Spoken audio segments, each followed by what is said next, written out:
सन 1885 में बनी राष्ट्रीय कांग्रेस सन 1907 में आकर के दो भागों में टूट गई, गर्म दल और नरम दल, जिसमें से दोनों दलों ने भारत को आज़ादी दिलाने के लिए अपने अपने प्रयास करे। जिसमें से एक दल भारत में ब्रिटिश राज के साथ ही काम करना चाहता था, बल्कि दूसरा दल भारत में से अंग्रेजों को निकाल फेंकना चाहता था। मोहनदास करमचंद गांधी यानी कि बापू 1915 में दक्षिण अफ्रीका से भारत लौटे। वे वहां नस्ल भेदी पाबंदियों के खिलाफ अहिंसा आंदोलन के काफ़ी करीब रहे। वहां पर उन्होंने काफ़ी अच्छे से काम करा। गोपाल कृष्ण गोखले की सलाह पर उन्होंने सबसे पहले पूरे भारत का दौरा करना चाहा। भारत का पूरा दौरा करने के बाद चंपारण में एक आंदोलन में वे जुड़े। सन 1919 में रॉल्ट कानून के खिलाफ सत्याग्रह किया।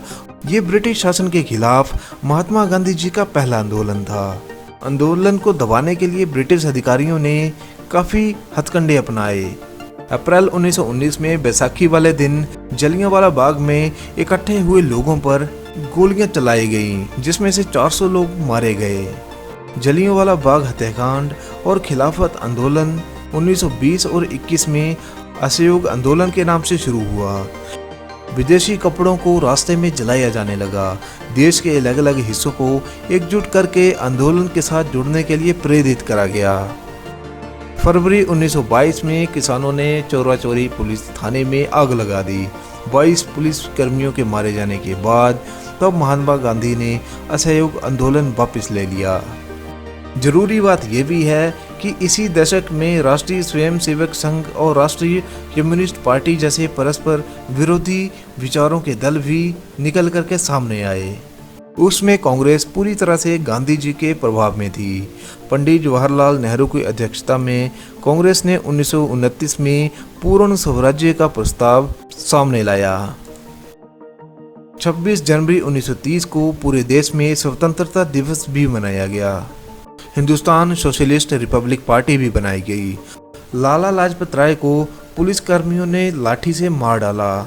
इसी को लेकर के 17 दिसंबर 1928 में भगत सिंह, राजगुरु और सुखदेव ने उस पुलिस ऑफिसर सॉन्डर्स की हत्या कर दी।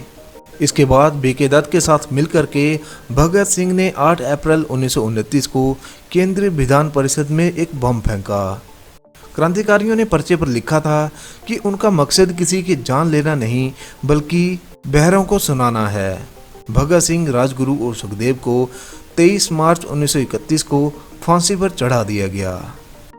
वहीं दूसरी तरफ गांधी जी ने 1930 में साबरमती से 240 किलोमीटर दूर दांडी यात्रा करी। उन्होंने अंग्रेजों के नमक पर टैक्स वसूल करने वाले कानून का विरोध करा। इसमें लोगों ने काफ़ी बड़ी मात्रा में बढ़ चढ़ करके हिस्सा लिया और इस सभी ने अवज्ञा आंदोलन को शुरू किया। इस तरह से भारत में आज़ादी की चिंगारी बढ़ चुकी थी।